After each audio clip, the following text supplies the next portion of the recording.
Sehat Pak selalu Bang. Farhan. Assalamualaikum Bang Farhan. Salam dari Malang. Udah 5 tahun saya nggak live nih. Wajib, Mas. Tadi nggak bisa tidur makanya. Bang, bagaimana Bang dengan persoalan kita Mirjani dengan Dr. Reza Gladys ini Bang? Terkait dengan mungkin Saya melihat ya memang Nikita Mirzani ini udah kehabisan akal untuk membela diri sebenarnya. Tapi kita kesampingkanlah kesalahan daripada Nikita yang mungkin sebentar lagi akan dituntut hukuman dan mungkin juga akan dihukum. Yang menjadi catatan penting ini seperti yang saya simak dari kalian itu, ya. Harusnya pihak polisi awalnya tidak menerima laporan dari penjahat lah gitu. Kalau satu kejahatan ternyata kan ini kan saling penjahat atau saling buka-bukaan nih ceritanya nih, saling mencari-cari kesalahan. Dari pihak ini kita melaporkan rekamannya juga merekam tanpa izin gitu ya. Sedangkan dari pihak Nikita juga punya bukti rekaman tanpa izin juga gitu. Nah, jadi teman-teman harus bisa menyikapi bahwa ini kalau peribahasa mengatakan maling teriak maling, pokoknya sama-sama maling, sama-sama teriak, kira-kira begitu. Oke, jangan sensitif dulu ya. Pokoknya dengar dulu, kalau para tabas tuh ngomongnya jangan didengar di depan, tapi dengar di belakang gitu. Ya. Tapi dengan perkembangan keberanian daripada Nikita Mirzani untuk membuka, kemudian terbuka masalah BP POM itu nggak ada izin lah, inilah skincare-nya ada kaitan apa-apa gitu ya. Harusnya dari awal ya, polisi bisa mengulas kasus itu, menggelar kasus itu apa sebenarnya yang terjadi. Jadi bukan siapa duluan yang melapor gitu. Kalau perlu, kalau misalnya kita di penjara, pelapornya juga yang memang memiliki kekurangan akibat review sehingga dia mau berbayar senilai 4 miliar atau bahkan menjanjikan 20 miliar, mereka juga diproses karena itu bukan delik aduan. Justru kalau pihak kepolisian membiarkan nunggu yang mengadu, justru menurut saya itu sama saja melindungi pelaku kejahatan untuk hidup dan terus berkembang.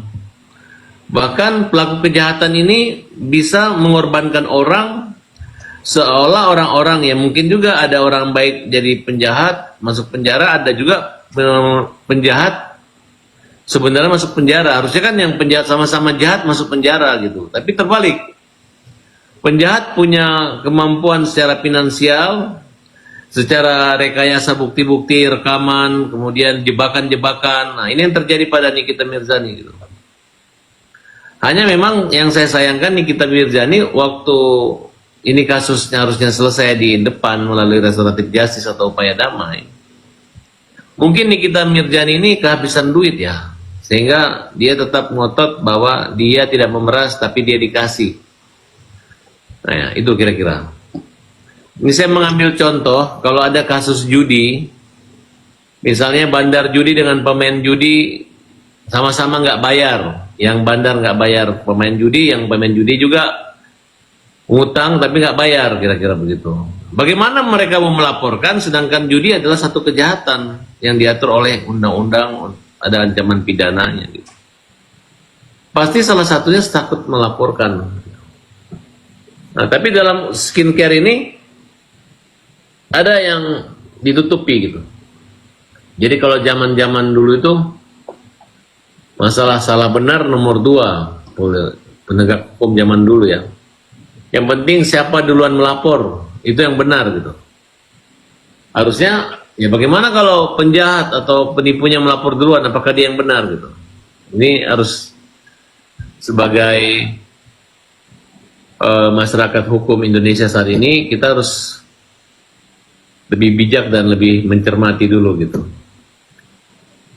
Tapi pesan dalam kasus Nikita ini, ya sebenarnya nilai kasus ini berharga jika Nikita mengomentari bahkan melaporkan tanpa ada timbal balik dalam bentuk suap. Mungkin Nikita berpikir dia bukan aparatur negara sehingga kalau menerima itu bukan suap. Nah, cuman ada pasal dalam KUHP menyangkut pemerasan, pungli lah kira-kira. Ya pungli gitu. Saya rasa pendukung-pendukung Nikita Mirzani nggak mau 1-0 kan, maunya kan 1 sama kira-kira gitu. Atau maunya terbalik, Nikita Mirzani bebas, tapi skincare ilegal atau melanggar undang-undang dihukum kan, kira-kira begitu ya maunya gitu. Ya, kurang lebih seperti itu Bang kalau kita lihat di Kurang lebih begitu Bang.